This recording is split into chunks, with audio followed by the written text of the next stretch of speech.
Welcome everybody to another episode of my daily breakdown of NBA Daily Fantasy.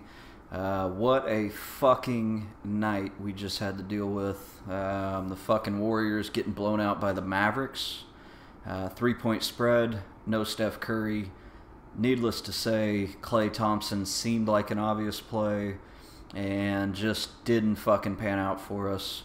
To all my new subscribers, thanks for signing up. Sorry you had to come in on such a shitty night. Don't get frustrated. I know it sucks losing money. I lost a shit ton too, but in the grand scheme of things, we're going to win a whole lot more than we lose. I was on a 7-night winning streak going into tonight, so keep your head up. We got a nice little 6-pack of games coming up. At the beginning of these, I usually like to rant on pieces of shit. Klay Thompson is the obvious choice. I don't know how the fuck you get 12 fantasy points when you're supposed to be the fucking go-to guy when Steph Curry's out. 12 fucking fantasy points. To put that into perspective for you, Sean Livingston scored 15. Cody fucking Zeller scored 28 fantasy points. That's fucking unbelievable. DeMarcus Cousins fouled out yet again. I hold my breath every time I roster that piece of shit. He is a lazy, just a fucking horrible teammate. He doesn't know how to play the game. He doesn't know how to stay in. He doesn't know how to be a superstar. He doesn't know how to change his attitude. He is fucking garbage in every sense of the word.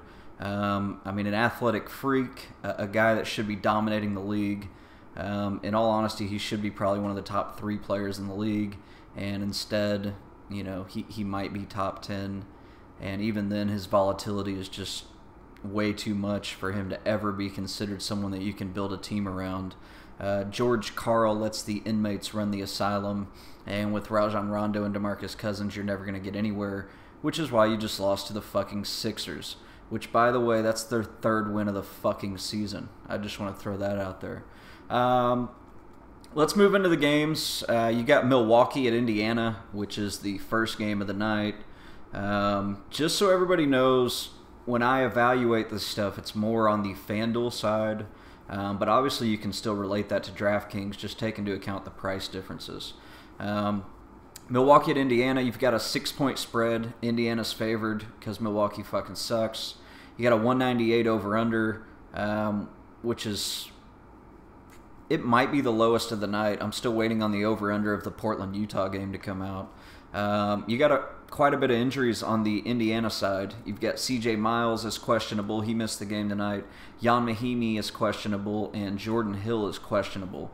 So that's obviously going to free up a lot of value on the Indianapolis side of things.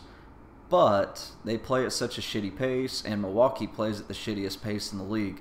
So this is probably not a game you want to really target on a 6-game slate, but let's dive in. I'm going to go to the Indiana side of things first. Obviously, we're going to start with Paul George. His price is down to $8,500. It's hard to tell what this guy's going to do, and he's been so volatile lately. I know he had a decent game tonight. I'm not sure how many fantasy points he had, but I think it was over 30. 8,500, he's a guy you want to take a chance on in a GPP. He's not a guy that I want to risk in a cash game lineup. Monte Ellis is sort of the same way. I think that the length of Milwaukee and the slow pace is really going to hinder Monte Ellis. I don't see him as a top-tier play. George Hill, I really don't see him as a top-tier play either. He just doesn't do enough when he's on the court, even though he gets 30 to 35 minutes a night. C.J. Miles, as I mentioned, is questionable, and even if he suits up, he's probably not somebody that I want to take a flyer on. Rodney Stuckey, if C.J. Miles is out, I think is somebody that you can look at. I think that he can produce at a pretty good clip. And Lavoy Allen, obviously, if Mahimi and Hill are out, Lavoy Allen, I believe, would have to get almost all of the big man minutes, with Miles Turner possibly being into consideration as well. Chase Budinger, Glenn Robinson, all those guys really aren't worth a look. Let's move on to the Milwaukee side of the ball. Greg Monroe, probably my top value of the night in this game. but I really don't like him unless Hill and Mahinmi are both out. If Jordan Hill and Ian Mahinmi are out, Lavoy Allen I don't think stands a chance against Greg Monroe. The game should stay relatively close, and if it does, you can look for Greg Monroe to exceed value. I don't think 35 to 40 fantasy points at his price point of 7,200 is out of the question. Giannis, far too inconsistent for me to ever roster. The guy's price never goes down. I don't understand why. So I'm really not going to go there. Michael Carter-Williams, he's in a little bit of a timeshare with Bayless now. When Bayless was out, he was racking up big-time numbers. But against the tough defense of George Hill, I really don't see him having a great game.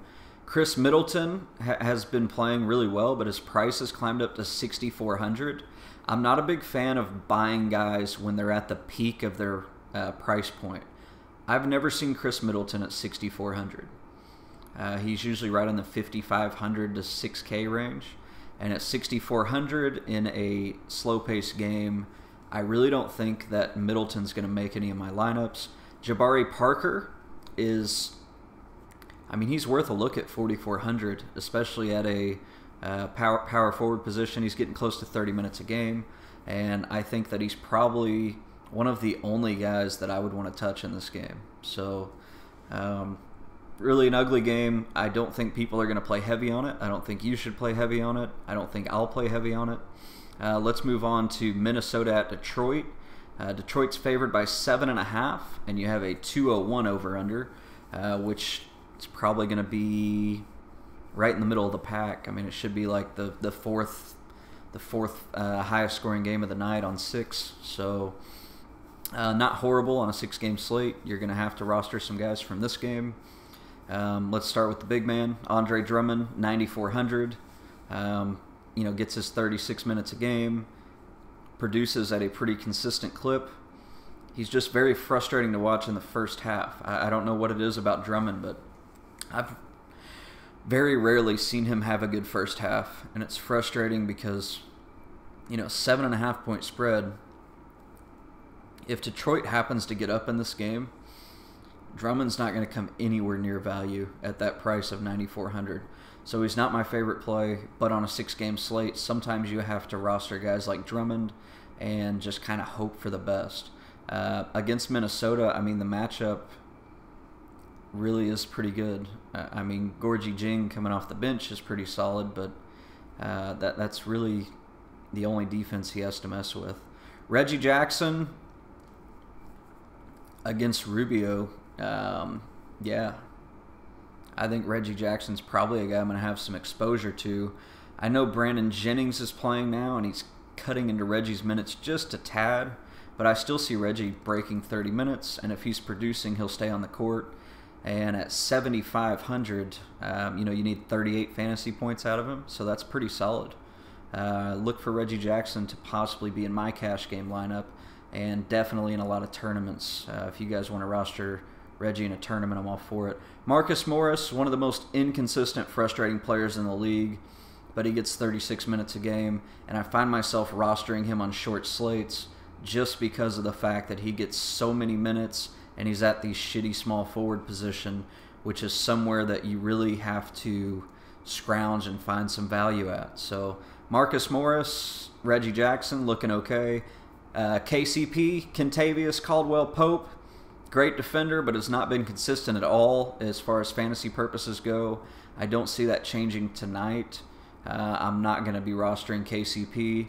Ilyasova's price has climbed up to 5,300. I won't be touching Ilyasova at all.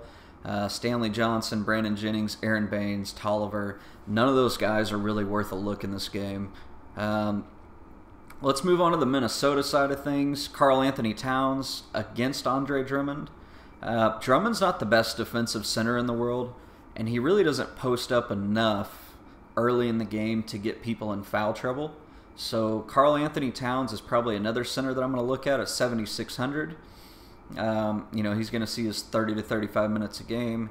He's going to produce at a decent clip. The only thing that bothers me about him is he doesn't always rebound like he should, and I don't really see that improving against a guy like Drummond. So Karl Anthony Towns, just one of those guys that I'm kind of okay with. I mean, if he fits, and I don't want to pay up for Drummond because of the volatility, then I'll probably stick with Cat at center. Ricky Rubio, not a good matchup, really. I mean, Reggie doesn't play great defense, but Rubio's not really a scorer. He's more of a guy that thrives off of assists and steals. Detroit isn't, I mean, they're not dumb with the basketball. They don't turn it over a whole lot. So I really don't think Rubio's going to have an outstanding game, but I think his floor is nice at 7,500 to where he might be an option. And he's definitely an option in tournaments because we know he can rack up 50 fantasy points at any given time. Andrew Wiggins, my least favorite player to roster of all time, probably. I won't touch him. I won't play him. I don't even play him in tournaments. I fucking hate Andrew Wiggins. Gorgie Jing, 5K now. He's going to consistently get you 20 to 25 fantasy points. And I think on a night where there's only 6 games, that's probably something that we should take a look at. Obviously, I haven't started building rosters, so it's hard for me to kind of say who I'm going to roster and who I'm not. And values will kind of progress as the day goes on. You can obviously hit me up on Twitter if you have any questions about that. Zach LaVine off the bench, not a guy that I'm going to touch. I think his price is too high, and he doesn't quite get enough minutes.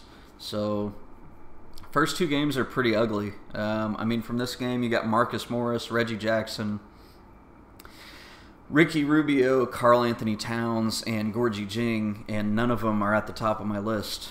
So, you know, no locks from that game, that's for sure. Let's move on. You got Golden State at Houston. This over-under should be fucking huge. And we're going to find ourselves probably in another position where we roster Golden State guys if Curry's out and hope that they don't shit the bed. I mean, Houston's been playing a lot better lately. They just beat the Spurs, which is pretty impressive. Lawson's coming on. I mean, a lot of guys are really playing well on that team. Looks like Terrence Jones is active. I know I saw that he practiced or went through shoot-around, one of the two, and he should be good to go. So that kind of eliminates the Clint Capella play. Capella only sees 20 minutes for some reason when Terrence Jones is back.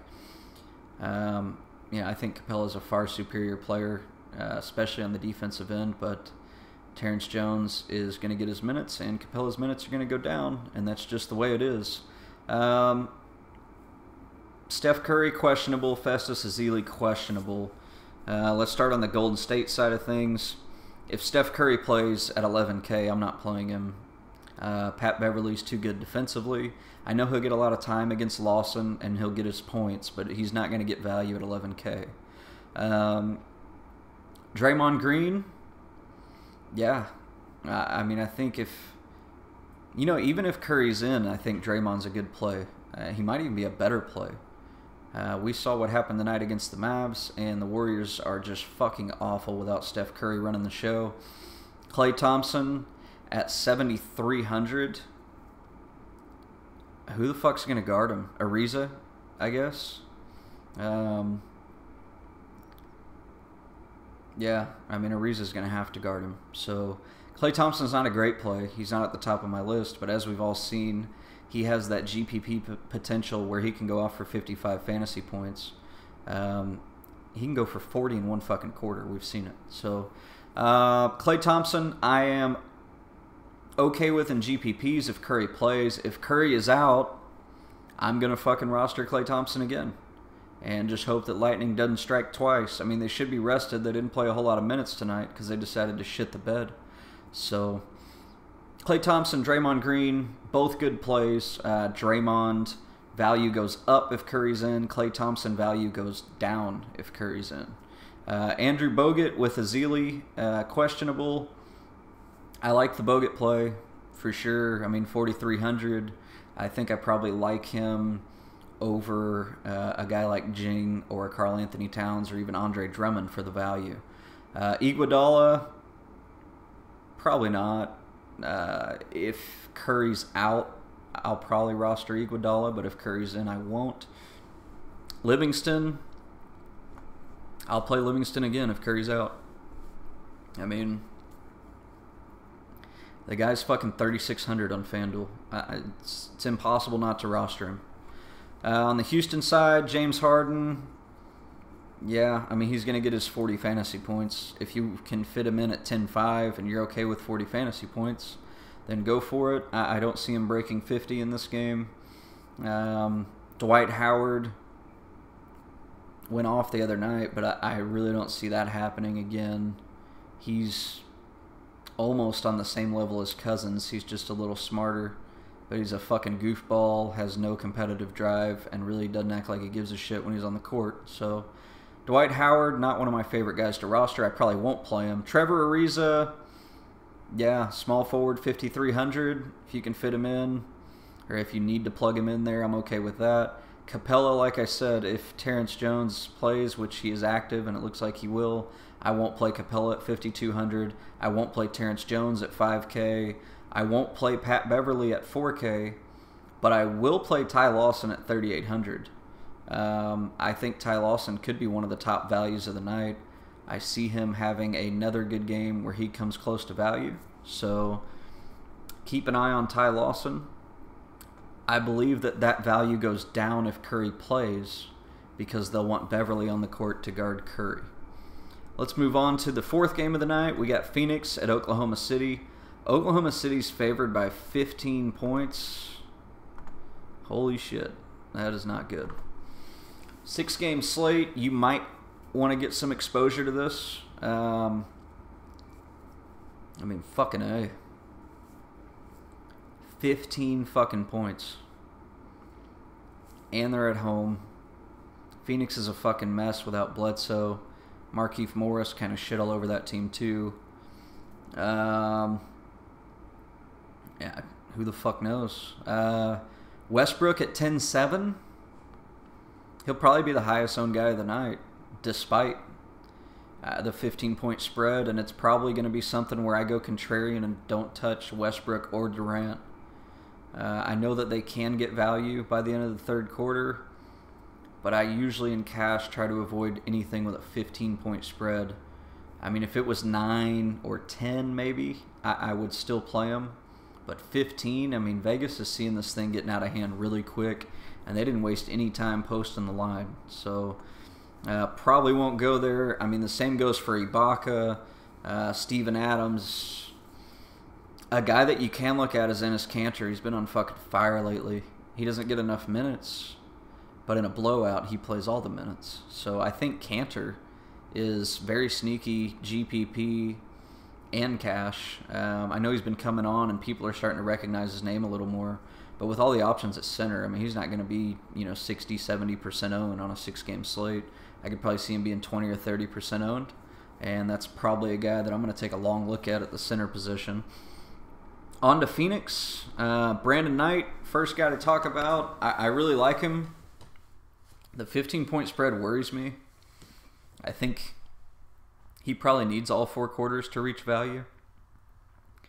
And at 6,900, I think I'd rather just pay a little bit extra and go to Reggie Jackson. So Brandon Knight, great GPP play. I think you can stack this game in a GPP. If you want to stack guys like Knight, Westbrook, Durant, John Lure is another guy, TJ Warren. I think it's a really great game to stack because if it does stay close, I think you could take down a tournament with it. So everybody should probably make a variation of a lineup where they stack this game. John Lure, next guy to talk about, 4,800. His price is down a little bit. I really like him in this matchup. I think he's a good play. I think at minimum he'll get you 20 fantasy points, which is plenty enough at his price point to where you can feel safe rostering him. TJ Warren's been seeing about 25 minutes a game. I am okay with TJ Warren here because in a blowout, TJ Warren's going to get all kinds of minutes, and he can produce at a very good clip if he gets those minutes. I'm not a Devin Booker fan. I am not an Alex Len fan. Tyson Chandler and obviously Markieff Morris are guys that I'm probably going to stay away from. To sum it up, if you're taking notes, Enes Kanter on the OKC side, and then on the Phoenix side, John Lure and TJ Warren, probably my top plays. Let's move on to the Clippers at the Pelicans.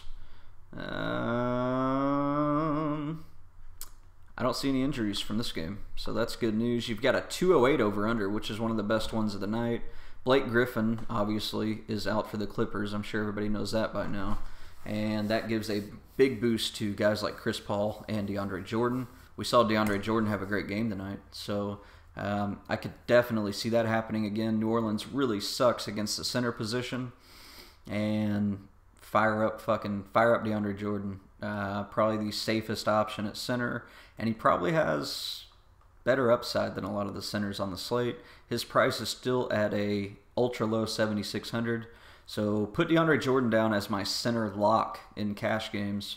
I think you can plug him in, feel very good about it. Chris Paul at 9K. Yeah, I like Chris Paul. You could probably see me rostering Paul and DeAndre. JJ Redick's been playing very well. I hate rostering shooters. Eric Gordon is an okay defender, but I think Redick is a guy at 4,600 that you just might want to fit in. A 208 over-under, I have no issues with playing multiple guys from this game. Obviously, Golden State Houston is the one you probably want to go the heaviest on. But after that, LAC and New Orleans is probably the next game you want to have the most exposure to. Chris Paul, DeAndre Jordan, JJ Redick, all of those guys are options, and they're really the only options on the Clippers side of the ball. If we move over to New Orleans, Anthony fucking Davis. This fucking basket case is always hurt. Always fucking hurt. I mean, I don't get it. I feel like he could walk into a fucking grocery store and hurt himself in the frozen food section. Like, he's just a fucking pussy. He's a fucking pussy. He's an Elfrid Payton type fucking pussy. Elfrid Payton played 3 fucking minutes tonight and then sat the rest of the game because he's a fucking pussy. Tyreke Evans, fuck him. GPP only. Anthony Davis, GPP only. Ryan Anderson, no thanks. Although this is his kind of game. He could just pop out of the fucking woodwork and rack up 40 fantasy points out of nowhere.